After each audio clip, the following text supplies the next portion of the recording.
What's up, crew? Welcome to another episode of the Feed Me, Feel Me podcast. Darius and Jeff coming to you from the couch in Scottsdale, Arizona. Today, we've got the pleasure of sitting down with Neil Carlson, the founder of It's All in the Words, the sales and marketing training company. And I got to tell you, man, when you came into the gym the other day, we established an immediate connection, and we got to talking about essentially my sales script at CrossFit PHX. And I was like, throughout as the conversation would evolve, I was like, you know what? We need to have this conversation on the show. You've got a way about you that just breaks the walls down, eliminates the barriers, and then creates an openness for dialogue and conversation. And I can tell without being sold that you are a master salesman. Well, thanks. And by the title of your company, It's All in the Words, you are the embodiment of that statement. For everybody who doesn't know who you are, as you get to chit chatting today, they're going to discover you're from back east. So give us walk us down your path. Well, that'll be hard to hide. But I'll give you my background. When I got out of the military, I went to college. Oh, thank you for your service. Oh, absolutely. What branch? I was in the Navy. Nice. Okay. Yeah. Marine Corps. Yeah, I was on a Goodwill ship.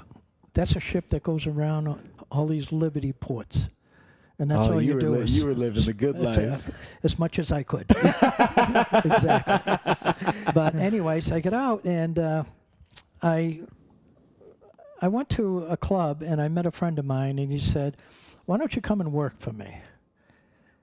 And I figured I'd just work for 4 years. I don't want to work anymore. You know? And he said, "Just come on down, visit my store, and see what you think." So I asked him where he was located. He told me, and he was in a mall, and I drove down there, and I walked up to a store, and I stopped, I looked, and I said, "Not today. Not any day am I doing this." Yeah. And inside the store, there was, I don't know, probably about maybe 10 women, and in front of them was about 50 sewing machines. And he wanted me to work selling sewing machines. You know, with women. And nothing against women. I love them all, but I don't know how to sew. I didn't want to know how to sew. Okay. You know, that was not my forte. Didn't want it to be. Okay. And he came out and he dragged me in, and he said, "I want you to do something." And I said, "What's that?" He said, "I want you to sit down behind this machine, step on that little pedal, hold that piece of fabric, and just let it go. That's all. Just let it go. Just guide it so it doesn't come off the machine, but just let it go." Okay, I'll do it. I sat down, stepped on the pedal, and the thing went about 80 miles an hour, right off the machine, right on the floor, kept going. I got up. I started going the other way. I said, "This isn't going to work." But anyways, the long and short of it is he told me, he said, "You don't need to talk. Let the machine talk." And I said, "Oh, okay, and that means what to me?" He said, "Just do what the machine does, and that will do all the talking, and women will come up to you." I said, "Okay, all right." That was the most valuable lesson I ever learned in my life in sales, the most valuable. So I started doing that, and they had a machine. It was called Singer Company. A lot of people familiar with that. But they had a machine back then that it was called an Athena 2000 that cost $2,000. That's what a Volkswagen cost when I was working for them. It cost just as much as a car. Okay. And it was push button. You just push a button, it did a pattern. Push another button, it'd make a rose. Another button, and that's all it did. So I started doing this, pushing these buttons. And it started making all this stuff. And the next thing I knew, there was a lady here, there was a lady there was another one behind me, there was one standing over there. And they're just watching me do this, and they're getting excited. And I stopped, and this lady said, "Can I try that?" And I said, "If I can do this, you can do this. I sat her right down. She started doing it. She started laughing. And then I understood what he was talking about. I knew it. And she said, I got to have it. I just got to have it. How much is it? I said, it's $1,995. She said, I got to have it. Can I make payments? I said, I don't know. I have no idea. So I called the manager over, the guy that I knew, and he said, yeah, you can make payments, absolutely. We can do an application over here and get one out the door with you before you leave. And in that period of time, I sold a few of them. But I wasn't working for them, so I didn't get paid for that, you know. But I said, geez, you know, this is pretty simple. I can do this. So I did it. In 3 months, I was promoted to a lead salesperson. 3 months after that, I had my own store selling these things. And that's how my career started off. It just, off it went. Yeah. Because I learned something. And what I learned was, I don't need to sell. I need to allow these people to buy. None of us want to be sold. None of us. We all hate salespeople. Even the people that are in sales hate salespeople. They can't help it. Sure. You know, it's just a way of life. But the one thing that's really prevalent about all of it is that they try to sell. They do. And that's where they get into trouble a lot, because they're trying to sell a product or a service instead of allowing people to buy a product and service. And there's a big difference. Sure. There is. There's a huge difference.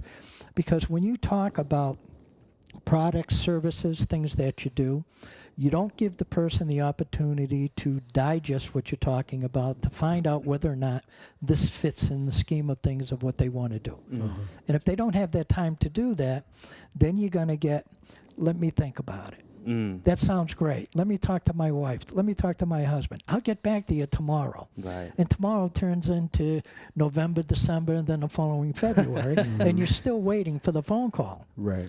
It's because of how we create the environment of sales. Sure. It's what it is. You know, we do this for a living because we want to get paid. We want to earn money. We do that. We create our own frustrations. We do. Probably because people don't respond the way you want them to respond. That's usually because you're not listening. And I don't mean that in a negative way, because I know you hear what people are saying. Right. But you're not listening to the underlying meanings of what people are saying. Sure. You know, you're not saying to yourself, why they say that? Why did that come out? I didn't ask that question. I mean, so what brought that out of them? We don't do that. We don't. We're too busy in, well, this is what it does. This is how it works. This is what it'll do for you. God, it will make life great for you. Right. You'll earn a ton of money doing this. You will. You know, and then you do it, and now you're paying. You're not making, you're paying. And it's not working out. So then you get discouraged, and then you move on, or you get frustrated, and you go out and buy a book, or you go buy a tape. You read that because Dad said, I'm going to teach you how to be great. And you're not great. So you go buy another book or get another tape or listen to a CD, and you're not great. Now, it doesn't mean that those aren't good for you, because you can learn something from everything. It's just how you process information. And if you're processing it wrong, it doesn't matter what you read or listen to. Right. It doesn't matter what you hear. You know? And I know you, both of you do this, and I know you do. I talk to you about it. I'll talk to you about it. When you've been to a mall, I'm pretty sure, and you've bought something there, pair of shoes, slack shirt, whatever it is, you have. And you leave here, and you go to a mall. And how far away is the closest mall to you? Probably about a mile away, so All right. 5 minutes. It's a mile, 5 minutes. So you're sitting here, and you probably watched the commercial, or a thought came to you, say, you know, I got to get a new pair of shoes. I got to do that. So I think I'll go do it. So you made that decision. You said, I'm going to go get a new pair of shoes. You made the decision. That means you made a decision to buy something. You were going to spend some money, your money. You did that. Then you get in the car. You drive 5 minutes down the road. You're not thinking about the shoes. You're just driving down the road. Then you pull into the mall. Probably not real sure what store you want to go into, but you're probably going to park somewhere near the center of the mall, or if you want to go to Dillard's, you will park in front of Dillard's or whatever. Doesn't matter. Then you park and you get out of the car. You walk into the mall. Mm-hmm. You go to the right, go to the left, go upstairs, whatever it is. You make a decision again and you go do it. Then you see a shoe store. I think I'll go in this store. You walk over and you go in the store. And you're looking at the shoes. People said, hi, how are you? And you're walking in. And then you're in front of the shoes and you see a pair of shoes. And then this peripheral vision that you have, this side vision, you see a shadow. And that shadow is coming this way. It's coming towards you. And it's getting closer. And then your subconscious mind recognizes what it is. Mm-hmm. Your subconscious mind says, oh no, not today. Yeah. Not today. And then that person is right here and says, hi, how you doing? What can I help you with? Right. And 9 out of 10 times, you're going to say, I'm just looking. Yep. Right. See? Right. So you lied to yourself. Right. But you did it because of a salesperson. You don't know that person from Adam. You just don't. You don't know if the person's good, bad, indifferent, whatever it is. But because it's a salesperson, and salespeople are stereotyped terribly, because there are a lot of bad ones, but there are a lot of good ones. There are. But you made a decision way back there, you were coming down to buy a pair of shoes. And that person just took that opportunity away from you. And you allowed them to do it because you said, I'm just looking. And the salesperson said, well, if you need me, I'll be over there. Now, once in a while, you need them. But you don't know where over there is, so you can't even find them anyways. And you get frustrated. And now you got to wait. It ruins the experience. But what was it in your mind that prompted you to say, this ain't going to happen today? I'm going to blow them off. And you did it. Because you decided, I don't want to be bothered by a salesperson. But how are you going to buy something without them? You're not. But you didn't think that far ahead. Your brain said, I don't like salespeople. This is how I'm going to respond. No, thank you. And you said, no, thank you. Now you can't even buy the shoes. Right. Now, most of the time, a lot of the times, you'll leave and you'll go to another store. And in your brain, you're going to say, boy, I hope I don't get bothered by another salesperson. But you're going to. It's recurring. Yeah, absolutely. And we feed into that all the time. And that's what gets us to train people. And what I mean by that is that salesperson also goes shopping. And they do the exact same thing. A salesperson walks up to them, may I help you? Oh, no, I'm just looking. Because that's what they get hit with every single day. Every day. All day long. It could be 20, 30 people a day. It could be 5 days a week. It'd be 600 people a month that say, no, thank you. No, thank you. No, thank you. I'm just looking. I'm just looking. The problem with salespeople is that they're so conditioned to this training, they don't know how to break it. They don't know how to stop. They don't know what to do. So they'll say, well, if you need me, I'll be over there. If you have any questions, please let me know. If I can help you with a pair, just let me know. Whatever it is, because it's what they know, it's all they know. When I started off in sales, selling sewing machines, when I did that, I was a terrible salesperson, but I was good at listening. And I took the advice, don't talk. Let them sell themselves. And I did take that advice. It was a few years before I really learned how to apply that to anything, because products are different. Like your lights and your camera and all of that, and your computer and everything. It's all different. They're all being sold different ways by different salespeople, when in fact, they're all being sold the exact same way by different salespeople. We don't recognize that. We just don't. But the language that we hear from salespeople is all the same. That never changes. It doesn't matter what the product is. It doesn't. But we look for reasons to get away, to get out, to stop, to put them off, to put them at hold, keep them at bay so we can do what we want to do. And that's how we train ourselves to do that, and we do it, and we're very good at it. And then we train salespeople to do it, so when they come out, they do it as well. There's too many mixed messages going back and forth between consumers and salespeople. As I had alluded to you, is that salespeople wear two hats. They wear the hat of a salesperson and they wear the hat of a consumer. The problem is they get the hats confused.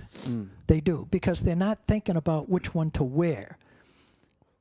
They don't know how to do that. They just don't. So that's why they act and react the way that they do it, whether they're a customer or a salesperson. It's just the nature of the beast of that business. It just is. And it's unfortunate, too, because of what I did one time is I was in a store demonstrating. I couldn't get anybody to buy. It was just killing me. I didn't know what was wrong, but I knew something was wrong. Because otherwise, why did these people come in this store? Why did they do it? We didn't sell refrigerators. You know, it was just sewing machines. So they came in for a sewing machine. You went in for a pair of shoes. You know, because you walked up to the shoes, and that was your objective, to do that. So I started thinking about it, and then I went and I got a linear tape recorder, a small tape recorder, and I put it in my pocket, and I started recording everybody, recording myself, people I was talking with, and I was trying to see if there was a common denominator between people and how they talk with me as a salesperson. You know, was I giving them adverse information? Was I telling them to say something I didn't want them to say? What was going on? You know, because I was new to this. I mean, I was. I didn't have a sales background. And I started listening to them over and over and over again and over again. And I wasn't sure what I was listening for, but I knew eventually, hopefully before I retired, I would hear something. And I did. I did hear something. And I went back and played them again. I heard it again and again and again and again, and I said, oh my God, I don't believe this. I can't believe I'm doing this. I'm asking people to say no. I'm asking people to give me excuses not to buy, not to set appointments, not to do a demonstration, to put them off. I'm giving them this, and I think, why am I doing this? I had to go figure that out too. Why was I doing it? So I had to concentrate on my voice, not theirs, on what I was saying and what I was doing. Sure enough, I was doing it. What was the, sorry to cut you off. What was the language you were speaking that was making them go to that no? I was saying the exact same thing that every salesperson says to them about their product and their service. Selling on features. Facts, features, and benefits. That's what it was. And facts, features, and benefits. Facts, features, and benefits. Because everybody tells you, you got to sell facts, features, and benefits. Otherwise, they're not going to spend any money. Well, okay.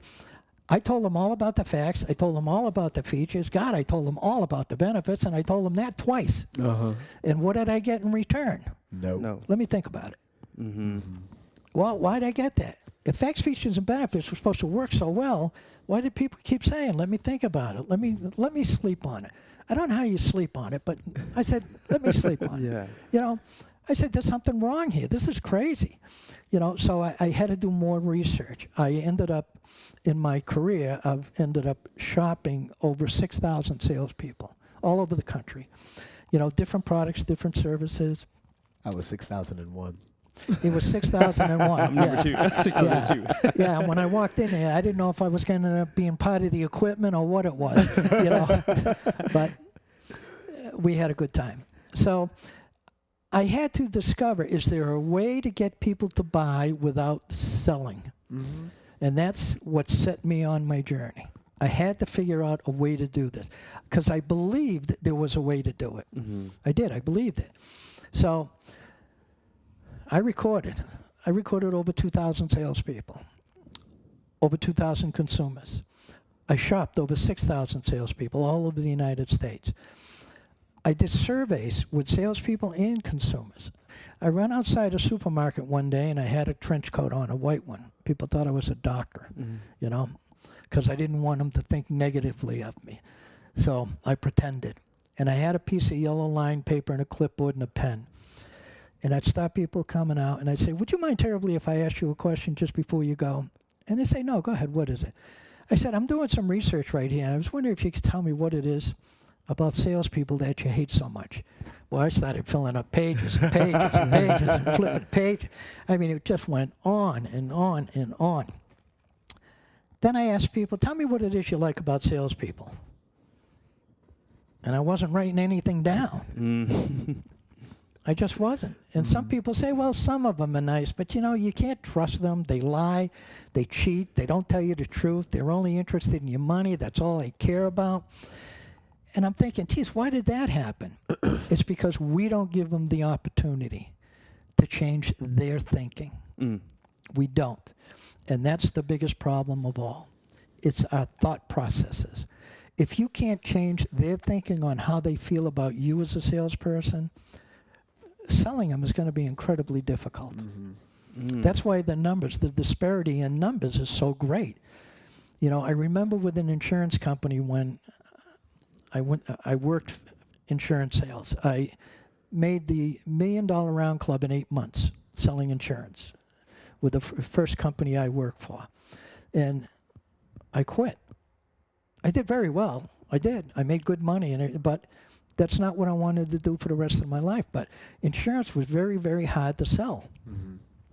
I had to find out why. I just did. And I found out why. Because people believe what they're being told by consumers.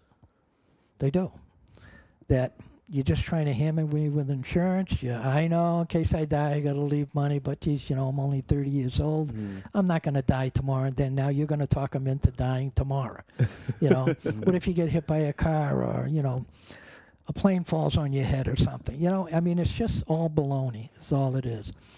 But I learned that the language I was going to use, behind the language had to be something to break their chain of thought. If I could break their chain of thought and I could change their thinking, then I could sell them a lot easier. So that's what I worked on, how to do it, how to break their thinking. The way I did that was I took every single objection I could possibly get from anybody on any product or service. And I kept track of it for years. I did. And it all came down to basically a half a dozen words. That's all it came down to. Too expensive, want to wait, don't have time, need to talk to somebody. I got to check back. Let me think about it. I mean, that's really what it all was. So why was I getting that? And how can I change that? How can I do that? How do I actually take all those objections that people give me and get the person that I'm talking to eliminate it? How do I do that? Like the people that come into you and say, it sounds great. Yeah, I do need to do it. Definitely affordable. I can do that. That's for sure. But you got to let me think about it. Give me a few days. Let me think about it, and I'll give you a call.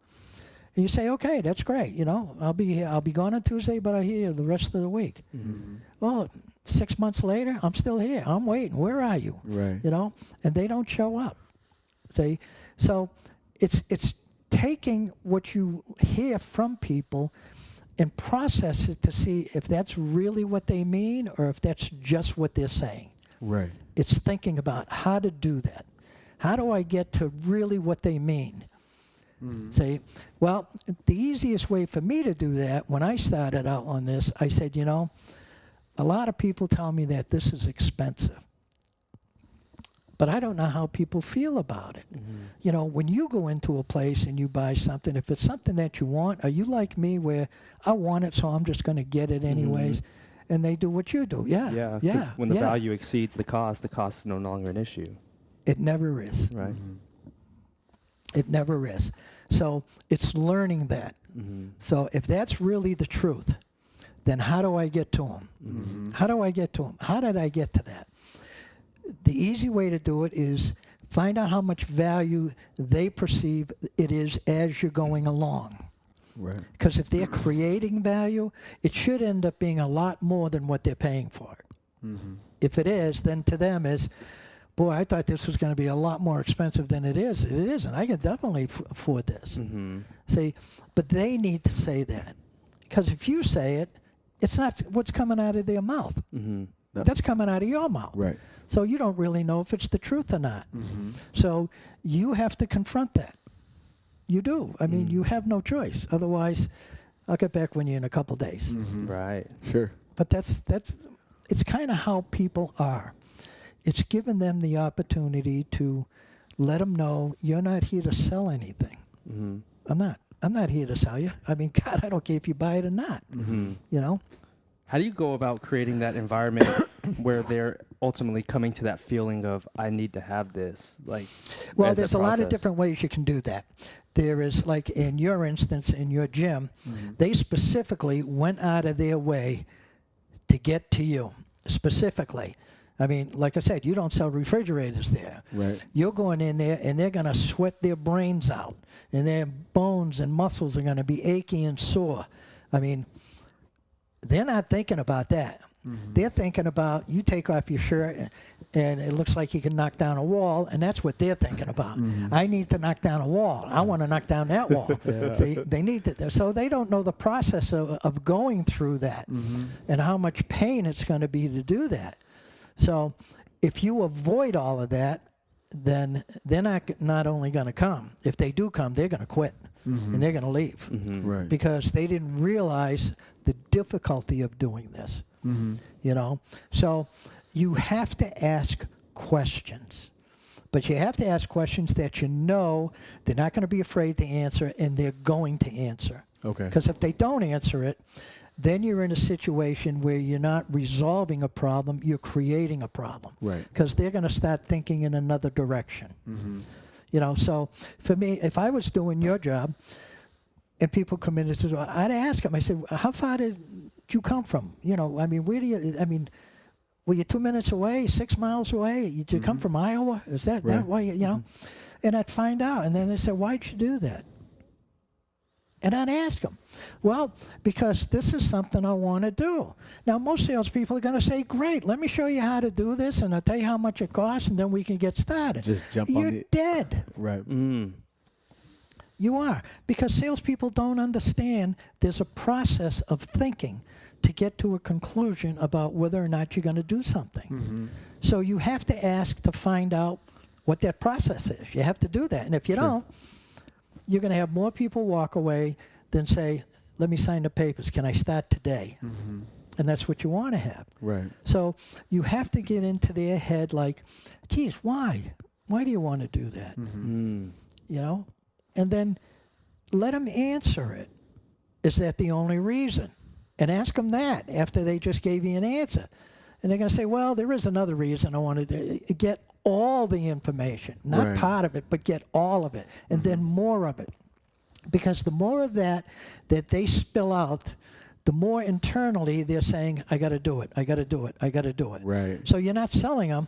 You're letting their brain say, I got to do it, I got to do it. Mm. And they're saying that because they're spilling all this information out on why they thought about it, why they came down here, why they drove, why they walked through the door, why they want to get started. Mm-hmm. They're looking at all that equipment, just like I did when I walked in there, and I wanted to talk to you outside instead of inside. You know, I said, God, you know, but it's a fear that people have. People have to accomplish things.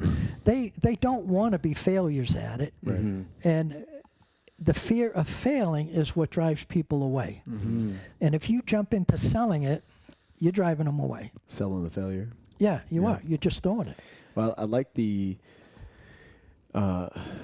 idea of asking questions instead of making statements, you know, because it gives them the freedom of movement within their head to do the convincing for themselves. Right.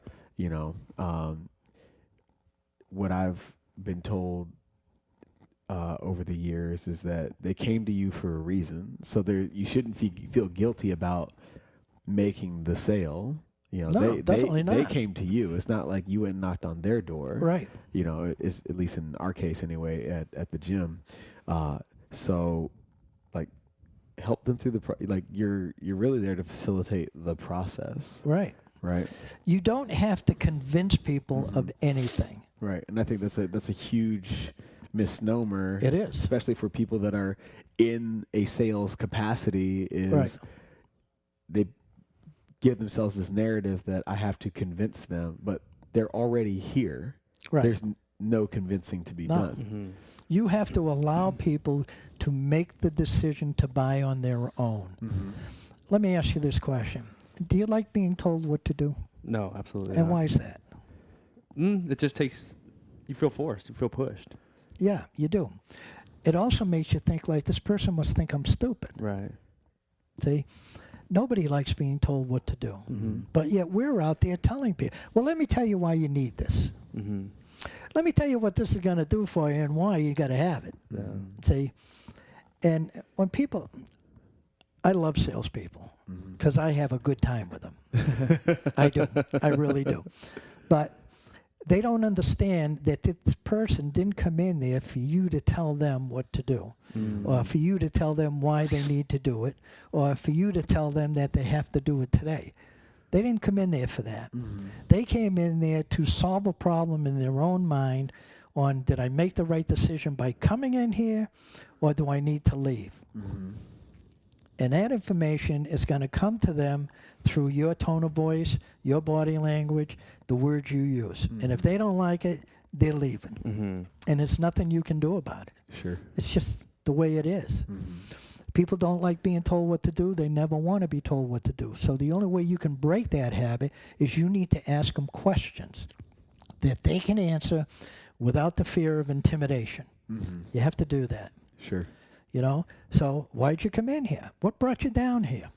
What did you expect? What were you looking for? Did you think it was going to be like this when you walked in the door? Did this scare you looking at that? Do you have any idea how people start here? I'm going to show you. Don't say, would you like to know? Don't do that, because they're going to look at that 200-pound dumbbell over there and say, no, I don't want to know. See? And they're going to go. And they are. So you walk over and you pick up a weight that's 5 pounds and you say, this is success right here. This is what it is. I want you to feel it. Take it.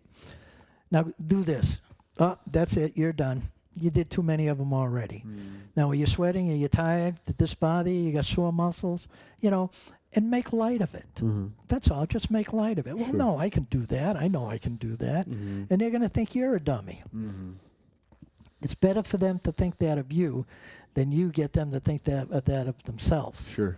So, and then you say, here's a process of what we do. Because if you want to be as big as that wall over there, it's a long process. It's not going to kill you to get there. It's just the process. But I'm going to show you why most people come in here and tell me if it fits into your scheme of things. Tell me if this is really what you're thinking about. And go through a process of things. Now, can you do this? Did it hurt you? No, this was pretty simple. I can do it. All right, how about this one over here? Yeah, I can do that too. All right, let's go to this one over here, because this one's a little harder. Try this one out. Tell me what you think about it, and you do it. Yeah, it was, but you know I can do that. I can do it because I just did it. So their brain is saying, yes, this is what I thought it was going to be like. Yes, I didn't know it was going to be quite this simple, but this is what I thought it was going to be like. Is it going to get harder? Yes, it's going to get harder, because they see that 200-pound dumbbell over there, and eventually they got to pick that up, you know, and take that home with them. So it's that process of reinforcing a decision that brought them to this location. Why they came, what they expected to find out, what they were going to get, how it was going to be, whether or not they can do it, and are they going to do it. That's the process of doing that. If you start selling during that process, then you're skipping all of this. Once you start skipping all of this, it's, God, I don't know. I got to think about it. So the best advice for me to give you on these objections that will help you out immensely, and it will immensely, is that you take every single objection that you get, write them all down, every one of them. And then what you do is you turn every one of those objections into a question. You know why? You have any idea why? No. Any idea why? No. Because when you ask them a question, if they answer the question, they just overcame the objection that they were going to give you down the road. Sure. Now they can't take the answer and turn around and make it an objection. Right. It doesn't exist anymore. So role play that really quick. So if the objection is it's too expensive. That's going to be the most common. And it gets back to value. Yeah. When you get back to value, it's the process of what you went through with them to get to that point. On all these simple, easy things, creating value here. Is this something you can do? You think it would be worth it for you to do it in order to build your mind and your brain and your body to accomplish what it is you're trying to accomplish? And they say, well, geez, I don't know, how much is it? Well, it's as little as, or it can be as much as, whatever you want to say. It is. So as little as, is this something that you can do in your own mind? Well, yeah, I can do this. This isn't expensive. I thought it was going to be a lot more money. And don't say, yeah, I'm going to make it more money. Don't say that. You know, just say, it surprises everybody. And just say that. Sure. And they'll say, okay, well, then I'm satisfied with that. You know, a lot of people think everything is expensive, especially when there's no value attached to it. Okay. So when you attach that value to it and you ask them that question, a lot of people think this is expensive. And based on what you and I talked about and how affordable it is, it's probably not a bad thing, is it? Right. And they're going to say, no, it's not a bad thing. It's not what I thought it was going to be. Well, then it's real simple. But it's like everything else. You see? I get a lot of people that come in here and say they need to think about it. When I talk to them, I ask them right in the beginning, how long have you been thinking about it? Yeah. Well, I've been thinking about it for about 6 months. I say, and why haven't you done anything sooner than now? Don't answer this. So I said, why haven't you done anything sooner than now? You know what I just said? What'd I say? Why haven't you're assuming that, why are they taking action at this point? Like, what made them come into your office right now? Very close. Yes, very close. When I say that, when people go to hire me, and I say, how long have you been thinking about bringing a trainer in here? Well, it's been off and on for a couple of years. Yeah. I said, oh, my God, that's a long time. So why have you been thinking so long sooner than now? Because what I just told them is now is when they're going to do it. That's subtle. That's subtle. Yes. Yeah. Because why have you been thinking for so long sooner than now? Because now is now. I didn't say tomorrow or next week. Right. I said now. If they answer that question, there's a strong, strong likelihood that they're going to hire me. A very strong likelihood. Because that's assumptive selling in a way. Right, it is. Because they're answering the question to do it now. Sure. I want them to do it now. Otherwise, I'd say, why don't you hire me in about 4 months? I just wasted my time and their time. Right. I'm not going to do that. Sure. So it's learning how to change that verbiage to get it to where they can answer it, make themselves comfortable with that thought process of doing it, and then do it. Right. I mean, that's what you need to do. When you listen to people, hear all the negatives, everything. And if they give you a negative, say, well, is that it? Is there any more? Is that the only reason? How many more are there? Tell me about it so I know. Because you know why? I don't want to make the same mistake with the next person after you leave. Right. See, so they're thinking, boy, I'm out of it now. I don't have to do anything. Right. See, so I'm going to help them out. Sure. See, and then I'm out of here. Right. See, and then the more they do that, you're actually in control. You're in a lot of control. And if you keep doing it that way, they're going to turn themselves right around. They can't help it. Yeah. They can't. That's why with some people, I would come in and say, look, I'm going to cover one more thing and then I'm going to go. Let me just say this and I'm out of here. They already think this one more thing and I'm gone. We're done. It's over with. And they say, sure, go ahead. Well, now they just gave me the opportunity to go ahead. Right. So now I'm going to keep going. Give you a yes. Yeah. But I needed to change their thinking about, how long is this guy going to be here? How long is he going to talk to me? What's going on here? So I say, look, one more thing and then I got to go. You know, because I want them to know I'm in a rush. And then I say one more thing and say, well, what'd you think about that? If they answer that question, guess what? I'm on to the next one, and the next one, and the next one. I am. I need to be in control. But I need them to think they're in control. Right. Because if they think they're in control, then there's no threat and no fear of being sold. Right. And that is vital. They can't have that fear. If they do, you're dead. And they can't. The more open and honest they are with themselves, Right. the better it's going to be for you to have this conversation with people. It just is. Sure. So you take every objection, write it down, make it a question. Have them answer the question. It won't come back up as an objection. You know, I got to talk to my wife. Well, of course you do. I understand that. I get a lot of guys that come in here. I ask them one thing before they go. And so before you go, just answer this one thing. Did you tell your wife you were coming down here, or were you going to surprise her over this? No, she knows I've been thinking about this. And how long were you thinking about this? Well, I've been thinking about it about 5 years. So you did all of this thinking to do something a little bit, and why haven't you done it sooner than now? And you reversed everything back around again. Right. See? You have. And then you can continue on and say, well, when you told her all of that, did she think you were joking? Did she think it was funny? Did she say, no, you can't do that? Now, his ego and his pride is going to say, well, no, she didn't say I couldn't do it. Well, that eliminates that conversation. Yeah. See, Right. it goes out the window. Sure. And it does. And they hear it, and they understand it, and they know that they can't bring that up again. But you know what I love about like that entire dialogue? It's universal. It doesn't matter whether it's gym memberships, electronics, computers, cable television, whatever. It doesn't. You know, but you're automatically in the driver's seat in the scenario in which they came to you. Right.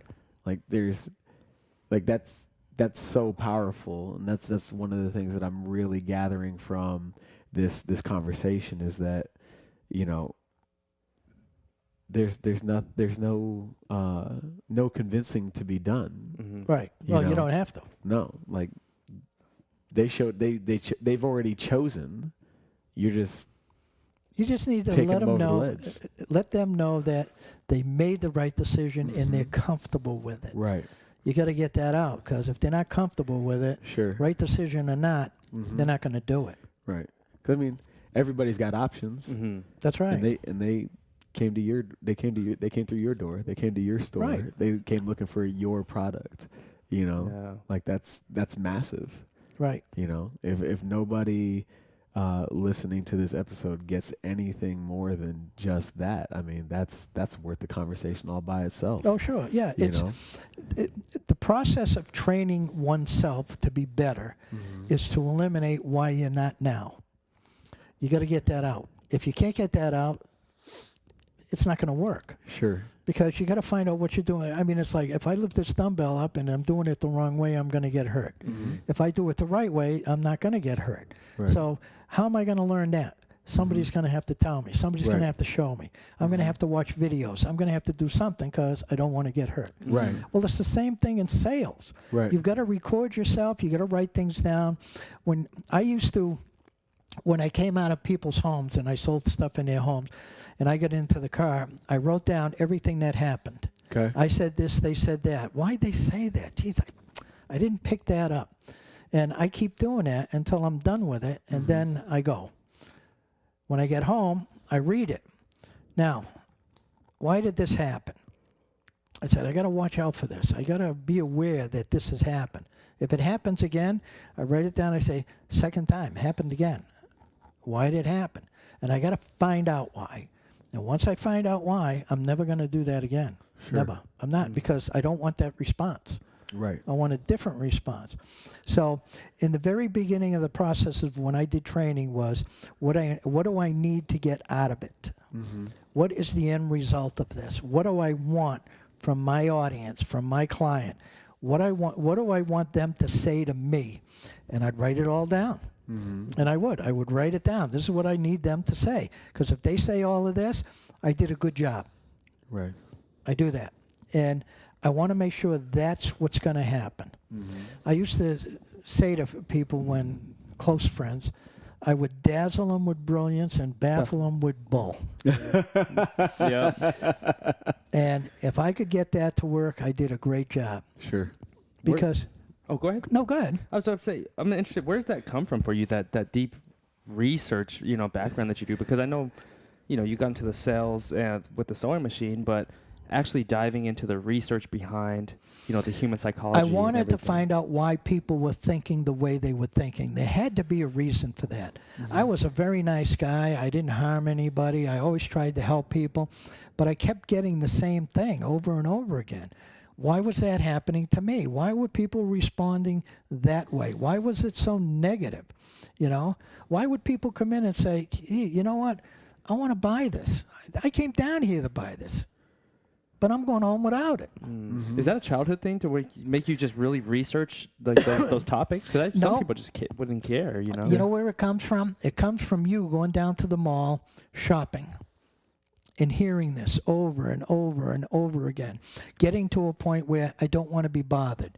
Listening to other people say, yeah, I don't like salespeople. They lie to me. They steal my money. All I care about is my money. And that's probably the most prevalent thing of everything, that people believe salespeople don't care. Even salespeople tell you that salespeople don't care. They do that. But why is that? I mean, why on earth would somebody not care? Sure. I love to tell people, look, I sell nothing. And I don't sell anything. What I do is I give people an opportunity to think and reason. If they come up with the right thought process and the right reason, they're going to hire me. Right. They will. They'll hire me. I'll give them some examples. I was in a store. It was called Sanger Harris in Texas. And I just finished the seminar. And I like to shop salespeople, so I went over there. It was across the street from the hotel I was at. And I went in there, and I saw this girl selling Chanel. Chanel is very expensive perfume. And in those stores, the perfume department is across from the shoe department, the ladies' shoe department. They like to keep that stuff close. So I grabbed the chair, turned it around. I was no further away than here in that door, probably a little closer than that. And I was watching her, and I took out a piece of paper, and I got my pen. And I see these people walking up to the counter. Hi, how you doing? It's a wonderful day. What can I help you with? Oh, nothing. I'm just looking. Hi, how have you been? Is there something I can help you with? No, I'm just browsing around. 14 people. She talked to 14 people. She sold 4 people. 10 of them walked out the door or to the other part of the store. And me being me, this doesn't work. I got up, grabbed the card, gave it to her. I said, and at that time they worked on commission. Because you're going to buy a $150, $200 of Chanel, they had to pay them commission to do that. So I said, you're losing a lot of money. You really are. And you're doing it yourself. And she looked at me like, who is this nut? And I had a suit and tie on, and I gave him my card, like I said. This is what I do for a living. I teach people how to make a lot of money. I don't teach people how to make a little bit of money because they're already doing that. So I don't need to teach you that. So my question is, do you want to make a lot of money? And she said, yeah. I said, there's a customer down at the end of the counter there looking at stuff. I'm going to go wait on her. I don't know anything about your product, but I don't need to. But I'm going to prove something to you, but you need to listen. I said, would you mind if I did that? Would that bother you if I did? She said, no, go ahead. She thought I was an idiot anyways, So I said, okay. So she's on that side of the counter, I'm on the outside. And I walked down there, and I walked right up to the lady, and I said, excuse me, ma'am. Would you mind terribly if I asked you a question? And that's what I said to her. That was it. Nothing else. And she said, no, I don't mind. Go ahead. What is it? I said, you know what? I said, I was watching you. I was down there, and I was watching you, and I saw you pick this up. And I saw you do this. Psst, psst, psst, psst. And then you did this. I saw you do it. I did. I got it on film, by the way. I did that. And then you went, oh, God. And I had to come over here and ask you a question. You sure you don't mind? No, I don't mind. Go ahead. What is it? What is it? Now she wanted to know the question, I said, with all of the stuff that's on this counter here, why did you pick up that? Why'd you do that? That one and go pss, pss, like that. Why did you do that? Oh, well, that's easy. I can tell you why I did that. My girlfriend has this stuff, and I love it. I just had to come down and get it. I said, oh, okay. Well, were you going to get that large bottle, like this, or that small bottle like that? No, I'm going to get the small bottle like this. I said, this is Mary. I said, Mary's going to help you with that. She'll wrap it up for you. Is that it? You okay with all that? No, that's fine. That's what I wanted. That was it.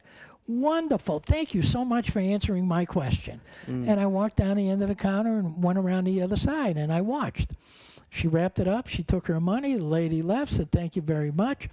I came back, and I said, well, did you get it? And she said, did I get what? Oh, man. Wow. I said, what? What? What did you say? I said, don't you understand what happened there? And she said, well, no, what happened? I said, oh, my God. I said, look, people want to say no. It's embedded in them. They can't help it. They have to say no to salespeople. May I help you? No. You had 10 of them said no. I wrote them all down. I said, didn't you hear him say that? Well, yeah, I suppose, but that told me right there she doesn't think. She doesn't listen. It's not her fault. Yeah. It's just the way it is. Sure. Can't help it. I said, I know they want to say no. What I need to do is get them to say no up front, but it needs to be a positive no, not a negative no. Because if they give me a positive no, I own them. They're mine. I can do what I want to do. So I said, would you mind terribly if I asked you a question? And they said, no, I don't mind. She said that. I heard it. You heard it. Yeah. Her brain said, I said no. My job's done. That's it. I'm going back to sleep, And that was it. Your subconscious doesn't care what you're saying No. no to. Right. They just want to. You said no. Right. Because that's the job. Say no. It's a salesperson. You've met your survival obligation Exactly. by saying no. Because she said no, guess what else she said? Yes. Go ahead and do whatever you want to do. Wow. I'm yours. Wow. It's just that's crazy. She did. Yeah. She said that. Yeah. So I said, okay, I'll take advantage of that, and went into my thing. I didn't need to sell her. Right. I didn't need to do that. Sure. But I needed her to sell herself and say she was going to do it, and she did it. Right. Do Yeah. And then she gave the money gladly. Sure. That's crazy. Do you think a problem with some salespeople, did they qualify a lead or too early, like either overqualify them or underqualify them? Yeah, they don't want to waste time. I got to qualify this person, make sure I can get this money right away. I don't want to spend another hour and a half doing this stuff. Oh, my God. Yeah, definitely big mistake. Yeah, because the reason why I thought about that, because a good friend of mine who lives in Hawaii was telling me a story about this guy who owns an automotive dealership out there, probably the biggest one in Hawaii. The guy walks in, looks grungy, sweats, whatever, sweatshirt. It's like, hey, and it's a luxury car, what do you call it, lot. Yeah. Looks at the Porsche, said, I want to buy this Porsche. And the sales guy walks up to him and says, you can't afford this Porsche. So he qualified him, said, you don't look like the person that has enough value to buy this Porsche. Yeah, he was dead. Right. Yeah. He was dead, right? He was definitely dead. And so he laughed the guy off the lot. That night, the guy with the sweats goes home, purchases the entire dealership because the guy happens to be and fires the guy. and fires the entire Sales team. He fired everybody because he's this massive multimillionaire. Oh my God. Yeah. That's great. That's great. And so he walks up to the shop the next day. He's like, "Do you remember me?" He's like, "Oh yeah, you're the guy who walked on sweats." He's like, "Absolutely." Now I'm your boss. Yeah, I'm your boss. You're fired. And so it Good for him. It made me think of like when you were learning sales. I learned this a long time ago. Treat a 100-aire like a 1,000-aire like a millionaire, and like always put somebody above the level where you think they are, because Sure. you're going to treat them with higher respect. Do you see that? Absolutely, all the time. Everybody said it. I sold cars. I had a guy pull into a lot in an old beat-up station wagon. They don't make them anymore. It's probably before your time. Yeah. I have a modified station wagon out there. All right. And I saw him driving into the lot, and he was coming down the middle of the road for the cars. And I'm thinking to myself, don't prejudge. Don't do it. Just do it. Just do what you got paid to do. Just go do it. But you know what? No, stop. Don't do that. Don't do that. Talk him out of trading his car in. Do that. I said, really? I said, yeah, okay. All right, I'll do that. So we pulled up, and I walked over and shook his hand. I said, look, my name's Neil. I want to say this up front just so you know. I'm not a salesperson. I'm terrible at this. I have no interest in selling you anything. I said, I saw you pull in here, but I wanted to ask you a question. If you pulled in here because you were going to trade in your car, I saw your car runs. It runs. You drove it in here. Why on earth would you want to trade it in? Now, you know why I said that? Because it gets him thinking, like, I'm here for a reason. And I want to find out what the reason is that he's here for one thing. And he's open to giving it to you at this point. I also want to know what he thinks about his own car. Ah, okay. And he looked at me like I was an idiot, of course. You know, I get that a lot. And he said, well, yeah, I got to trade it. I mean, look at it. The thing is old. It's beat up. You know, it's got a lot of rust under here. Look at the seat. The seat was all ripped, you know. Now, the reason I had him do all this, I said, well, is that it? He said, no, there's, come around the other side, I'm going to show you this. The reason I had him do that is because I needed him in his own mind, in his subconscious mind, to put the value of his car lower and lower and lower. I didn't need him to come back and say, I need $12,000 for this car. Right. And you're not tearing him up. He's tearing himself up. Exactly. Because if he does it, he believes it. Right. And he knows it. And if he knows it, then when I tell him, well, you and I probably both know there isn't a lot of value here, so I don't know what you think it's worth, but I'm going to try and get you a ton of money for it. Are you okay with that? Absolutely. Of course. Yeah. So there's not going to be a disappointment. Right. Because when the manager says, well, we're going to give him $300 for the car, and I'm going to tell him, you need to give him $5. I'll get him at $3, but you need to give him $5. And it'd say, why is that? And I say, because he's creating more value than it's worth, as you know everybody does. But I need him to allow me to build it up, that I did a good job for him. If you're amenable to doing that, we're going to sell this car. If you're not, you got to have somebody else wait on the guy. He said, go ahead, do whatever you want to do. So I said, okay. I said, well, we started off at $150, and I knew that was an insult, and we got it up to $300. And then I said, you know what? There's just absolutely no value in this car. He said, we're going to wholesale this thing out for about $100, maybe $50.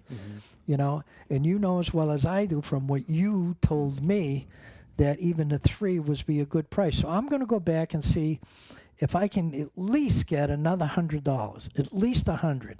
Are you all right with that? He said, if you can get me $200, I'll do it. Oh, okay. So that's $500. Yeah, okay. So I went back and I went and got a glass of water, and I came back and he said, only if you're serious about doing it, he'll give you the $500. Yeah, I'm serious about it. Yeah, I'll do it. Okay. $500. I didn't sell him. I didn't. I allowed him to sell himself, make the decision he needed to make in order to justify the decision, and then proceed with it. Right. So we did it. That's awesome. That's powerful. It's how you guys think. It is. I mean, it's how people think.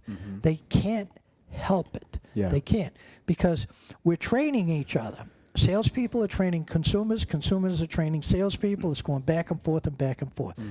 It's just the way it is. If you want to get a yes, I know how to get a yes from everybody. No exceptions. But I can get people to say yes. No matter what they're thinking, I can get them to say yes.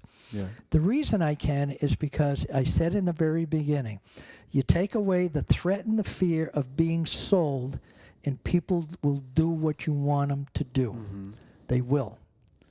So I would tell people, especially when I sold cemetery and funeral arrangements. One of the hardest, if not the hardest things to sell. And I would talk to people in your age group and say, you're going to die in about 45 years. You need to make arrangements today. Thank God I'm still alive, because I thought a lot of them were just going to shoot me. I just did. I really did.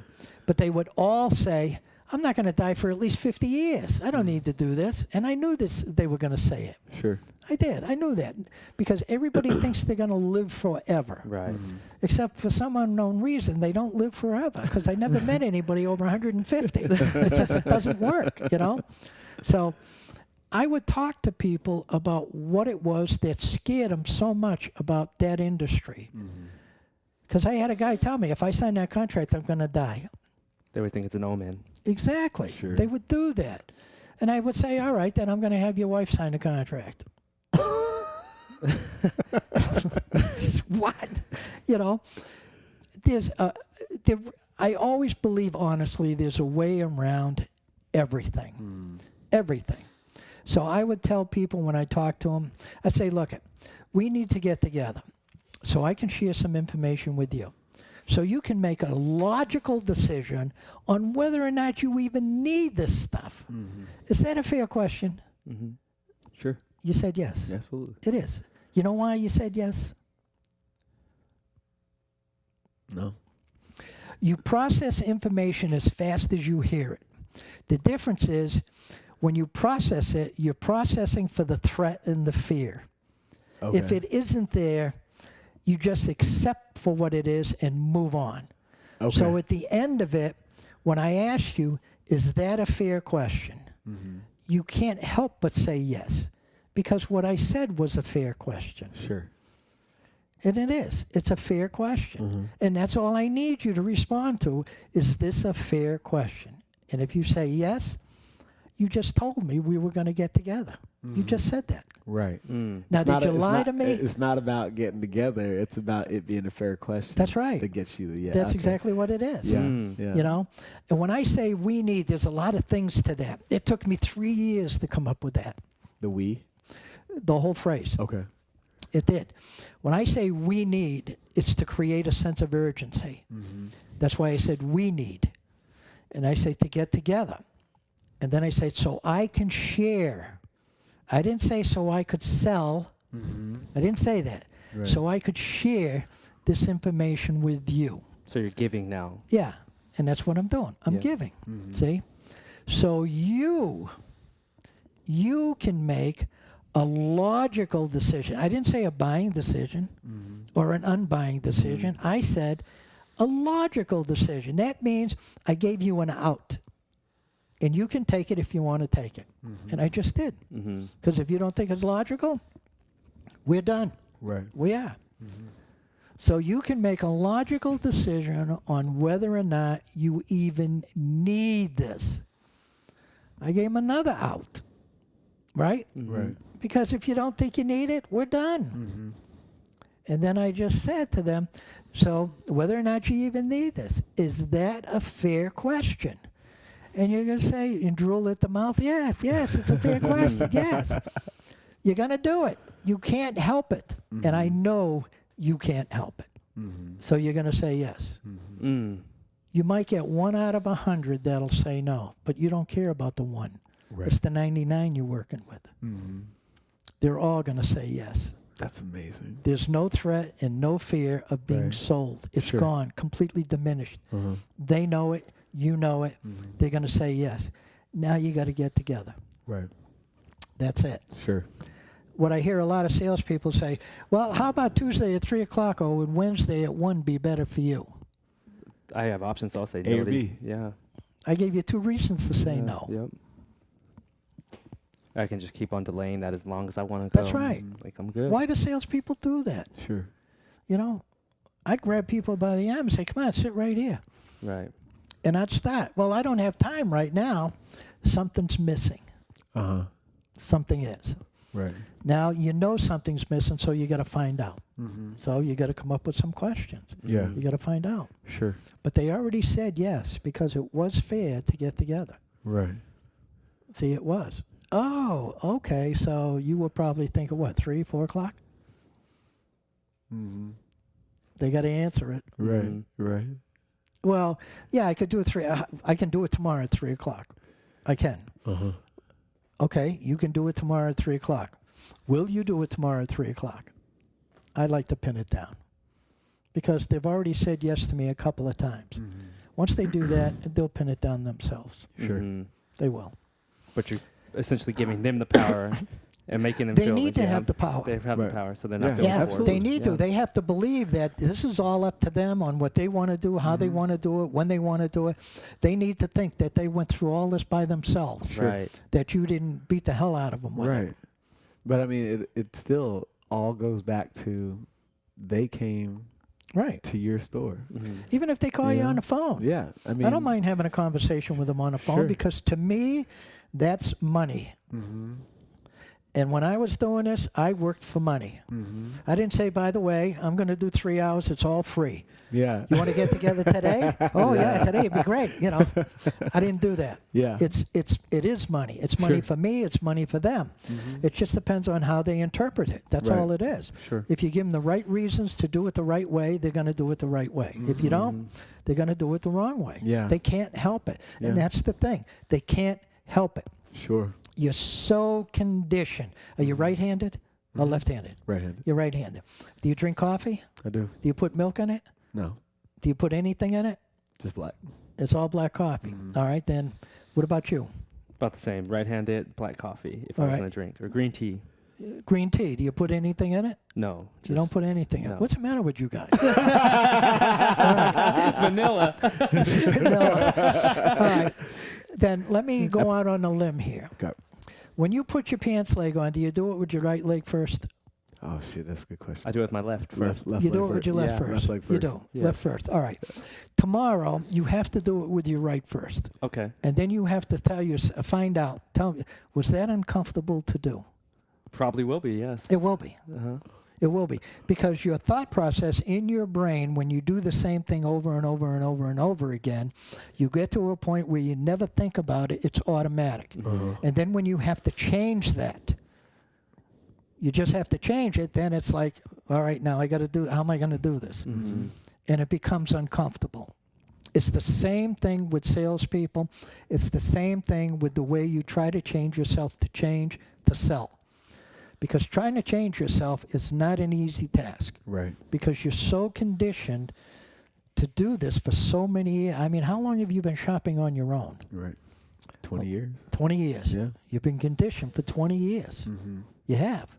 Because nobody said we're going to change your conditioning. You didn't say you're going to change your conditioning. You accept everything verbatim for the way it is, and then you do it. Then you get to a point where I don't have to think about it anymore. I got it down pat. Right. I know how to do it. Sure. And then you just go do it. But then when someone says you can't do it like that, you have to do it this way, it's like, are you kidding me? Right. It becomes uncomfortable. The reason I use the coffee or the tea is because if you put sugar or milk in it, you have to stir it. If you stir it with the right hand all the time and then you have to do the left hand, you're not going to have any coffee in the cup anymore. It's going to be all over the cup. It's going to be everywhere. Yeah, absolutely. You know, it's because they don't know how to do that. They can't adjust that quick to that, something that's so simple. Right. But they just can't do it. It's how we are. Man, Oh, this has been powerful. that's great. Yeah. See, so I grew up learning about people, watching them, listening to them, Yeah. and then asking, why? Why'd you do that? Why'd you? I don't know. Yeah. You know, it's just part of the conditioning process. People don't listen. It's just, you know your product so well. What you're missing is you don't know anything about people. And that's what makes it so hard. Yeah.